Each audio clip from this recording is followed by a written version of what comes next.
지난주부터 새롭게 은혜를 나누고 있는 말씀의 주제는 Paul's letter, 바울 서신, 바울이 쓴 편지의 말씀으로 함께 은혜를 나누고 있습니다. 지난주 말씀 한번 떠올려 볼까요? 신약 성경 27권 중에 절반 이상이 바울이 쓴 편지의 내용이라는 것, 굉장히 우리가 주목해 볼 필요가 있다.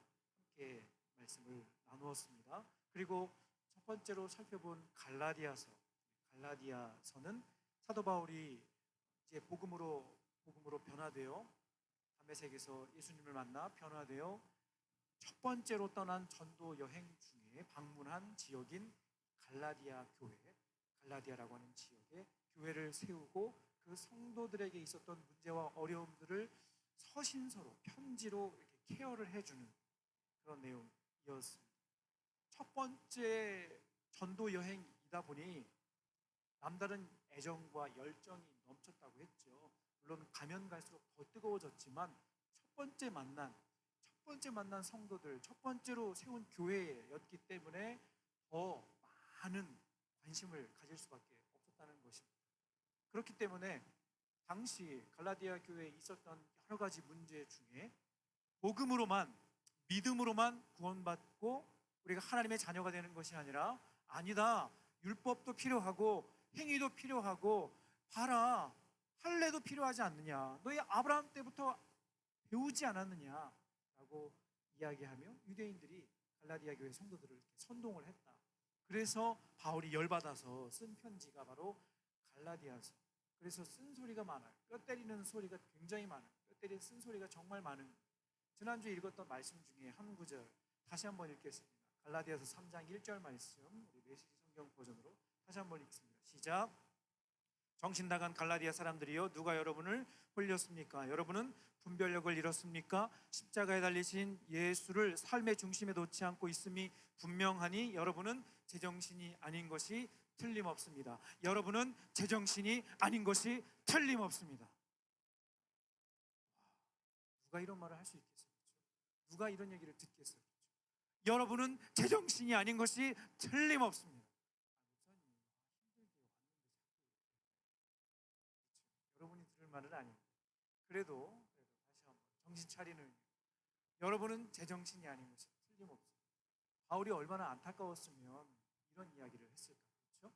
여러분, 쉽게 말해서 좋은 게 좋은 거라고 생각하고 그냥 넘어갈 수도 있는 문제였을지도 모르겠어요. 하지만 처음 복음을 전하고 처음 만난 성도들이었기 때문에 가만히 있을 수가 없었던, 작은 문제 하나도 그냥 넘어갈 수가 없었던 거예요.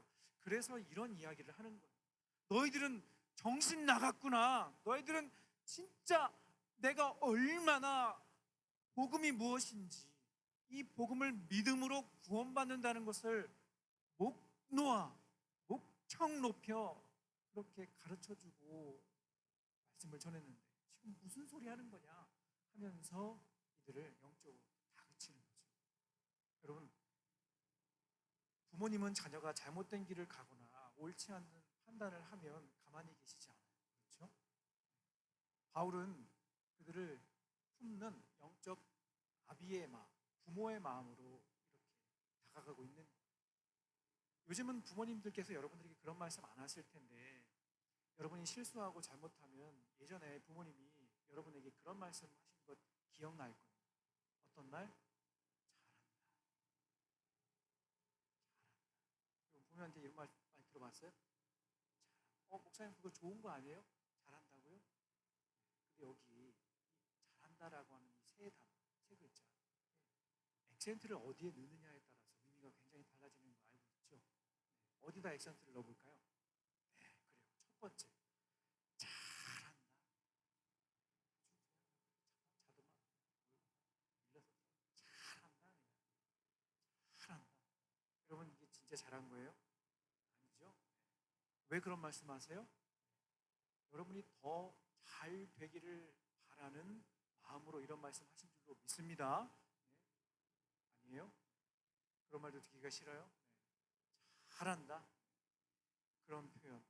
여러분, 확신하건대 여러분의 부모님의 잔소리의 강도가 강하면 강할수록 여러분을 더 뜨겁게 사랑하시는 거예요.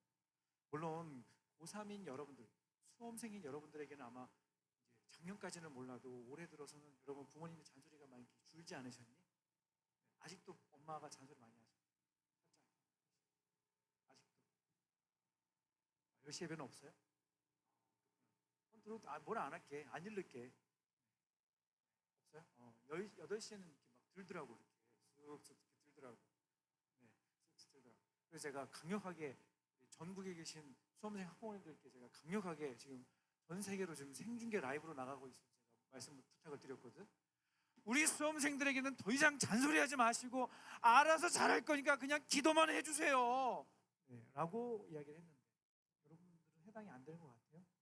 그래요? 네, 해당 안 되면 다행이고 아무튼 사랑하니까 잔소리를 하게 되는 거예요. 한다 그냥 아주 그냥 아유 그냥 네. 그런 말씀을 하시는 게 안타까운 마음, 정말 더 잘 되기를 바라는 그런 마음으로 하시는 말씀이라는 거죠. 아무튼 여러분 그나마 이 잘한다라고 하는 이 정도 이 표현은 부드러운 표현이지. 만약 여러분의 부모님이 오늘 본문 그리고 지난주 나눴던 바울의 그런 어조와 말투로 여러분에게 그렇게 말씀하셨다면 여러분은 아마 다 집 나가고 없을 거예요. 그렇죠? 정신 나간 이 사람들아 하면서 이렇게 얘기를 한 거예요. 내가 언제 그렇게 얘기를 했니? 니들은 아주 막 그냥 네, 이렇게 만약 여러분이 여러분에게 얘기한다면 여러분도 가만히 있지 않겠죠? 그나마 아무튼 오늘 함께 살펴보는 데살로니가 전서 그리고 같이 함께 맥락을 이어 전후서 내용을 살펴보게 될 텐데 이 데살로니가 교회 안에도 여러 가지 복잡한 문제와 어려움이 있었던 것 같아요. 먼저 데살로니가 교회는 어떤 교회인지 알아보는 것이 필요한데요. 이곳은 바울이 두 번째로 떠난 전도 여행 중에 첫 번째, 두 번째, 세 번째 또는 학자들마다 뭐 네 번째도 이야기도 하는데 두 번째 떠난 전도 여행 중에 복음을 전한 지역인 마게도니아라고 하는 이 도시의 수도가 바로 데살로니가였습니다. 참고로 바울의 첫 번째 전도 여행의 대부분은 아시아 지역이었고요. 두 번째로 떠나는 전도 여행은 이제 유럽으로 발걸음이 이어지고 확장되는 것을 볼 수가 있습니다. 바울과 그의 전도팀이 유럽 지역으로 가게 된 데는 특별한 사건이 한 가지가 있었죠. 하나님은 바울을 움직이게 하시는 데 있어서 몇 가지 이렇게 원인들이 있었어요. 몇 가지 방법을 활용하셔서 하나님은 바울로 하여금 그를 움직이게 하셨어요. 그 중에 한 가지가 무엇인가 하면 환상이었어요. 환상. 꿈으로 보는 환상, 또한 이해할 수 없는 계시 가운데 나타나는 환상, 여러 가지 이해할 수 없는 인간의 이성으로는 이해할 수 없는 그런 일들을 경험하면서 하게 하심으로 바울의 발걸음을 이렇게 옮기시는 거예요. 지난주에도 함께 살펴본 것처럼 사도행전 9장에 기록된 다메섹으로 가는 길 가운데 호련히 하늘로부터 밝은 빛이 비추어 그로 하여금 왜 나를 핍박하느냐 나는 네가 핍박하는 예수. 환상 가운데 빛 가운데 하나님 예수님께서 바울에게 나타나셨어요. 그래서 그의 삶을 변화시키셨죠. 첫 번째로 그의 삶을 움직이게 하신 환상 중에 나타나신 예수님이셨습니다. 그리고 방금 이야기한 이제 바울과 그의 전도팀이 유럽 지역으로 복음을 전하게 하는 데 있어서 또 다른 특별한 환상이 있었습니다. 사도행전 16장 9절 10절 말씀 같이 한번 읽겠습니다. 자막으로 준비했습니다. 같이 읽을게요. 시작. 그날 밤에 바울은 꿈을 꾸었다.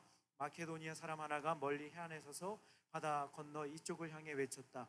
마케도니아로 건너와서 우리를 도와주십시오. 그 꿈이 바울의 갈 길을 정해 주었다. 우리는 곧장 마케도니아로 건너갈 준비에 착수했다. 모든 조각이 꼭 들어맞았다.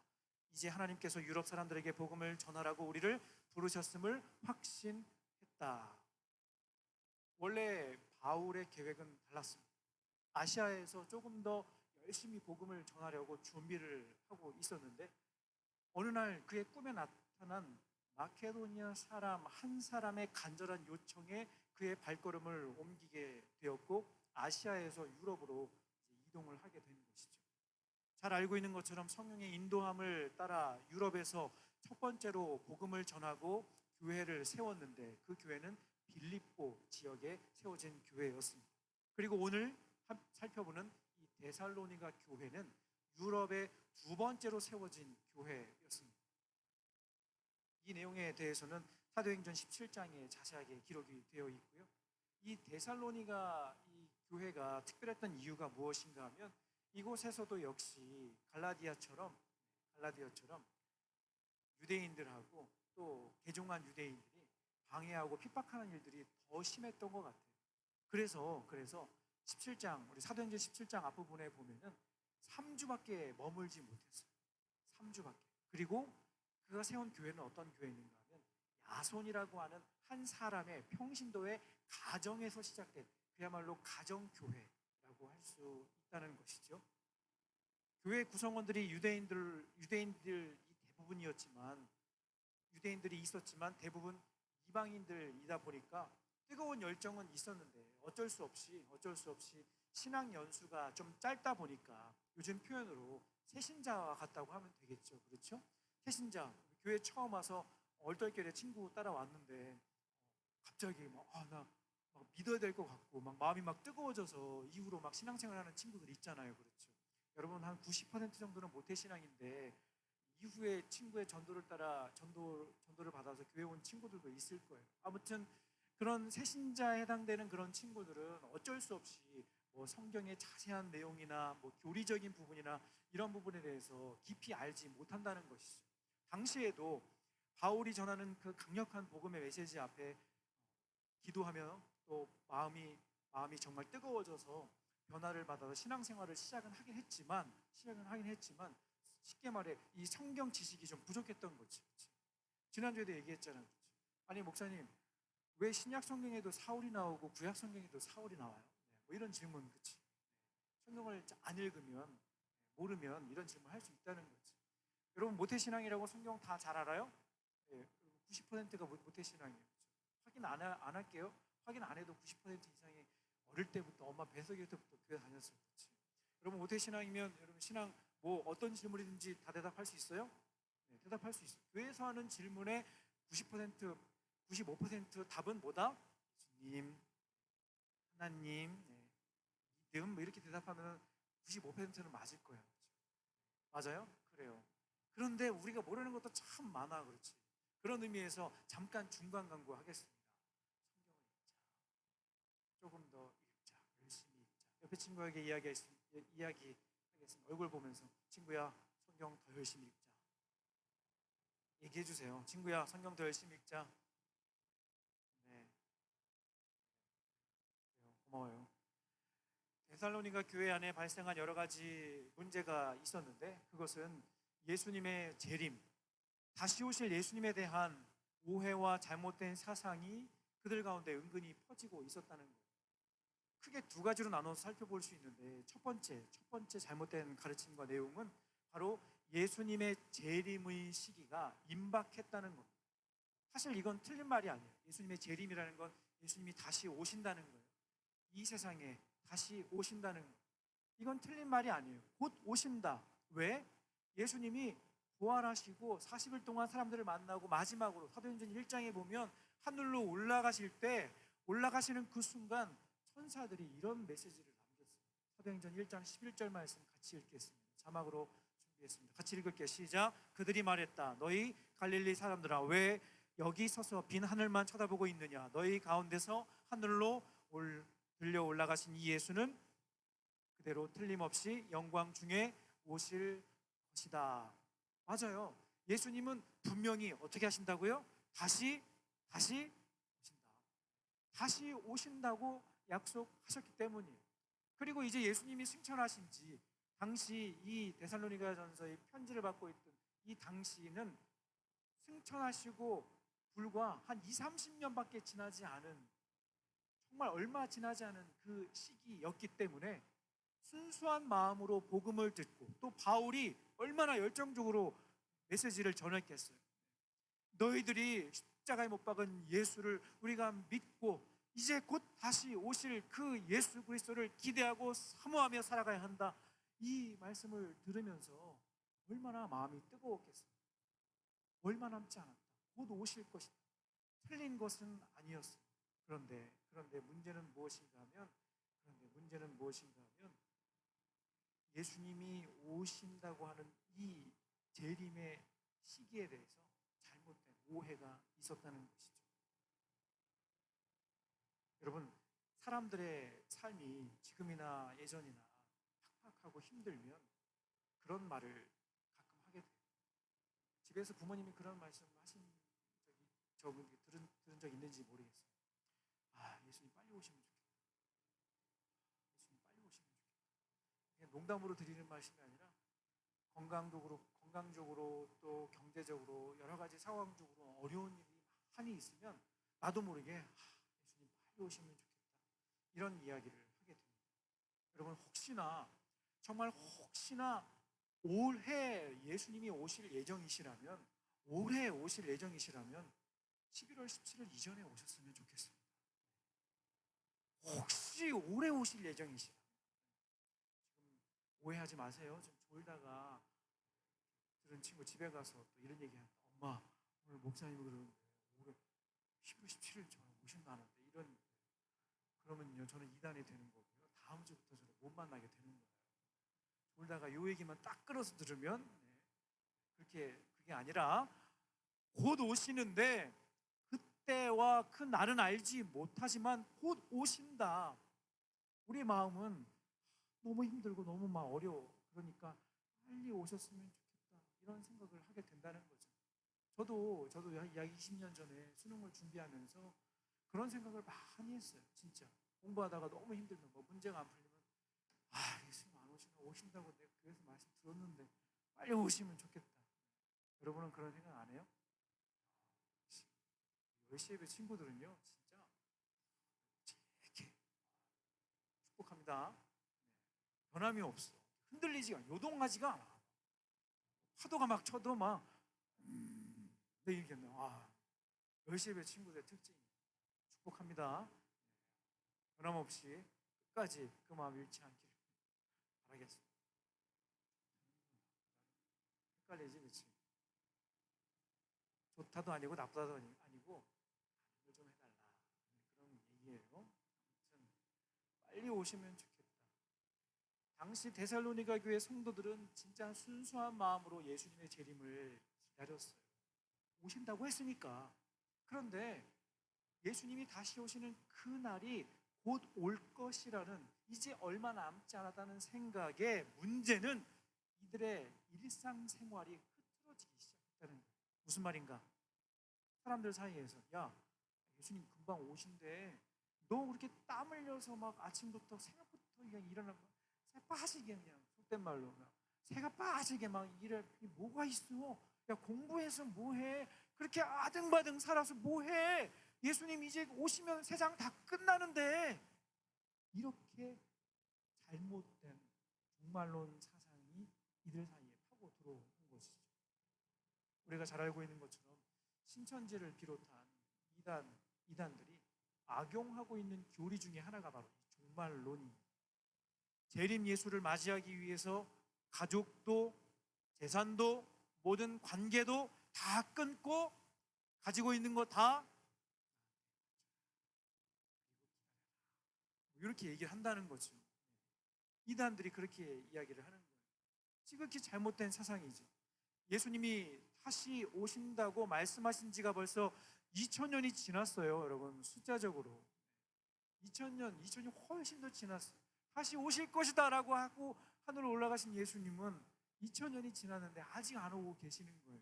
그러다 보니까 이단들은 이걸 악용하고 있는 거죠. 언젠가 이루어질 거니까. 당시에도 교회 내에 이런 분위기가 있었습니다. 이에 대해서 사도 바울은 단호하게 다음과 같이 이야기합니다. 데살로니가 후서 2장 1절 2절 말씀 같이 읽겠습니다. 시작.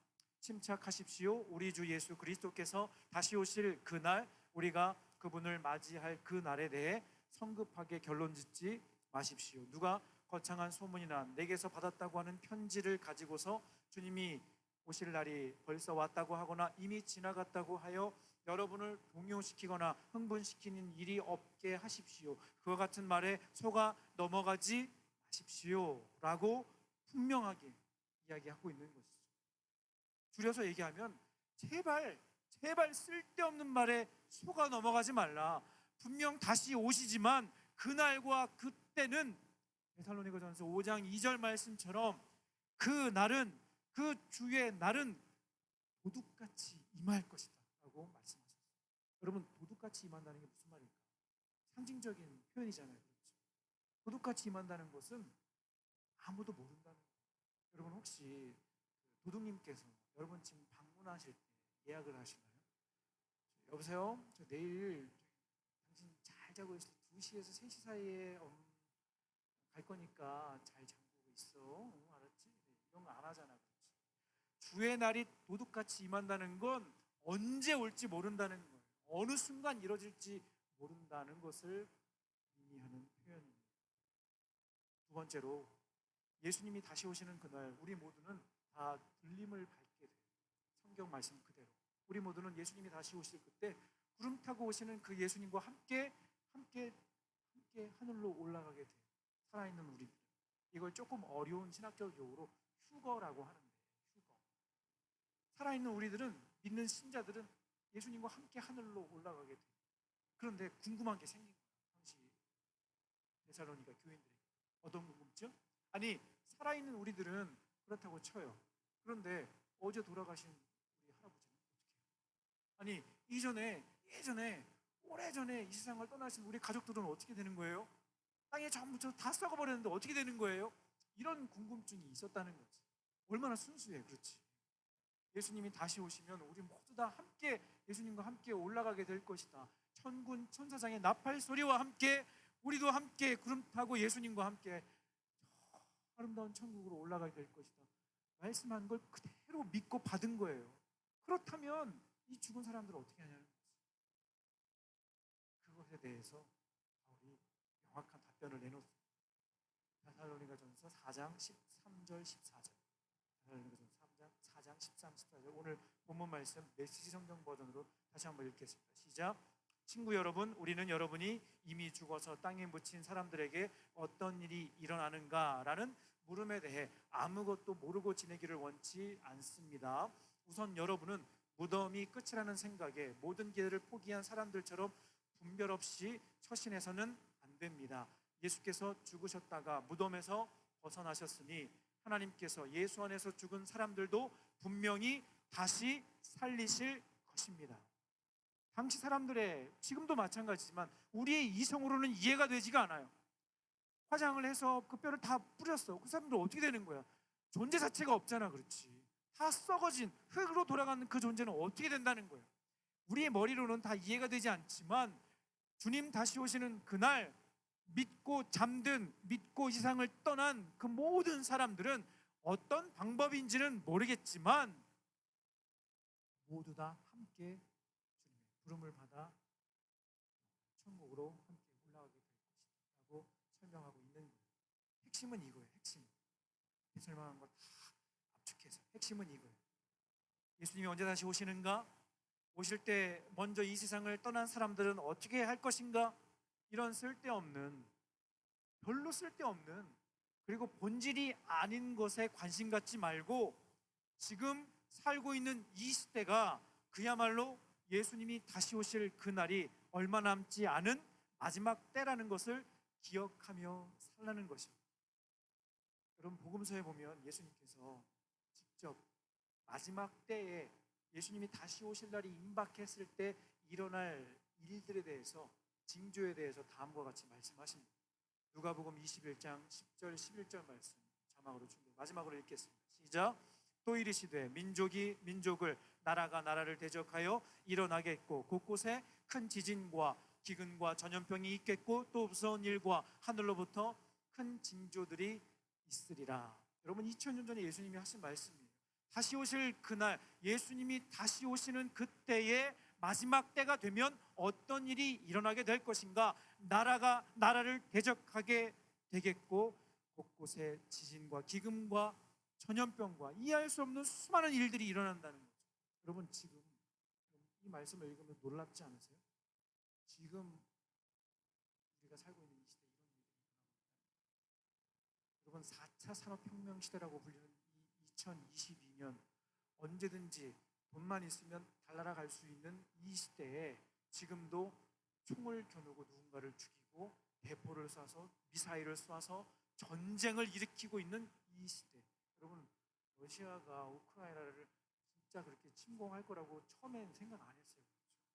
코로나가 이렇게 확산될 거라고 이해하지 못했던 것처럼 지금 3개월 넘게 엄청난 많은 사람들이 고통 가운데 한 어려운 일들을 겪고 있다는 이 사실. 여러분, 이건 영화가 아니라 실화예요. 영화가 아니라 실화, 실제 일어나고 있다는 거예요. 그뿐만이에요. 여러분, 자연재해, 여러분 이상 기후로 인해서 지금 뭐 우리나라는 그냥 올 여름 좀 덥겠지 뭐 이런 얘기 하지만 지금 엄청난 이상 그 기후로 갑자기 막 지금 추워야 되는데 막 더워야 되는데 막 추워 막 이런 일들이 막 일어나고 있고 여러분 질병도 마찬가지. 코로나도 그렇고 여러분 코로나 다 끝난 줄 알았더니 또 이상한 질병 막 돌고 있다 그렇지? 여러분 왜 이 질병이 나온지 알고 있죠? 원숭이 두창이라고 하는 이 질병. 학자들은 전문가들은 그렇게 판단을 해요. 사람들이 하지 말아야 돼. 죄의 결과라는 동성 간의 성접촉으로 인해서 발생하는 예전에 에이즈와 같이 여러분의 에이즈도 재앙 아니에요, 그렇죠? 치료약이 없어요. 치료약이 없다는 거예요.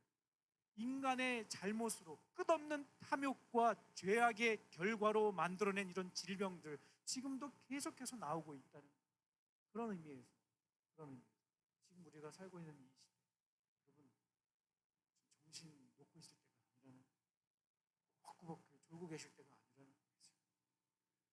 무슨 때가 다가온 거예요? 마지막 때가 다가온 거예요. 그렇다고 여러분 그렇게 생각하지 마세요. 엄마 오늘 말씀 들었는데 요즘 진짜 금방 오신대. 그러니까 지금 내가 공부하는 게 의미가 없어. 나 더 이상 학원 다니는 게 의미가 없어. 이렇게 설득하려고 하지 마. 그러다가 또 등살 스매싱 맞는다. 그렇지? 저한테 전화 온다. 목사님 애들한테 무슨 얘기를 했길래 그냥 얘가 공부할 생각은 안 하고 막 성경책만 피고 있어요. 막 제발 성경책이라도 좀 피고 막 읽고 있으면 좋겠다. 기도라도 열심히 하고 있으면 좋겠다.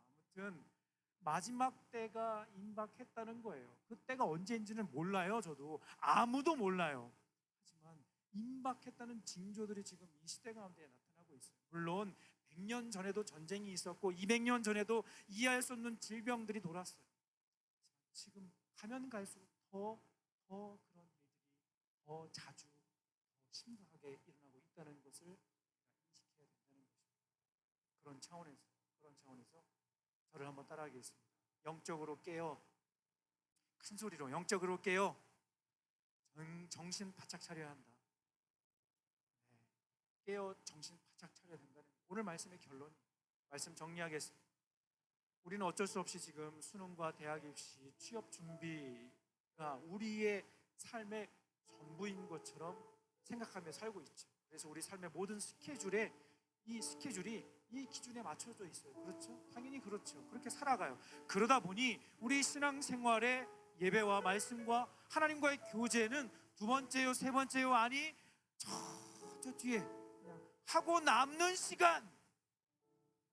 여러분 예배가 어떻게 그렇게 나는 세상에 어떻게 예배가 그런 가치 없는 것으로 여기는지 다 하고 남는 시간에 학원 시간 맞춰서 잘 맞으면 예배드리고 안 되면 온라인 예배드리고 어떻게 그런 생각을 어떻게 그런 결정을 여러분 하나님과 만나는 예배 시간이 그렇게 가치 없는 시간은 아닌 거 알고 있죠. 그런데 우리는 어쩔 수가 없어요. 그렇게 일주일 동안 들었고 그렇게 정신없이 살다 보면 좋다 지금 성경 읽을 때가 아니야. 다시 그 기출문제 다시 좀 풀어. 나 틀린 거 오답도 다시 확인해. 지금 내가 기도하고 있을 때가 아니야. 이런 마음이 들어요 안 들어요? 들어요. 그렇죠? 그래서 더 정신 차려야 된다는 깨어 있어야 한다는 오늘 말씀의 주제 오늘 말씀의 핵심 참 잘 오셨어요.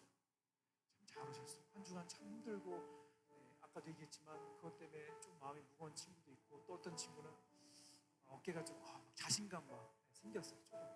조금만 더 하면 될 것 같다는 생각, 그런 친구도 있어. 그렇지. 어찌됐든 그것이 여러분의 생각과 행동을 결정하는 기준이 되어서는 안 되고요. 오늘 말씀처럼 언제인지 모르지만 곧 오실 그 예수님에 대해 더 깊이 묵상하고 변함없이 예배 자리를 잘 지키고 하나님 기뻐하시는 하나님의 자녀의 삶을 살아가는 그것이 우리가 감당해야 될 사명인 줄로 믿습니다. 아멘. 오늘 밤에 만약 예수님이 오신다면, 내일이 저와 여러분의 삶의 마지막 날이라면 우리의 마음의 자세와 태도는 아멘이시죠? 그런 영적인 긴장감을 가지고 살아가는 것을 함께 찬양하고 주신 말씀 마음속에 새기도록 하겠습니다. 위대하신 주님, 능력이 많으신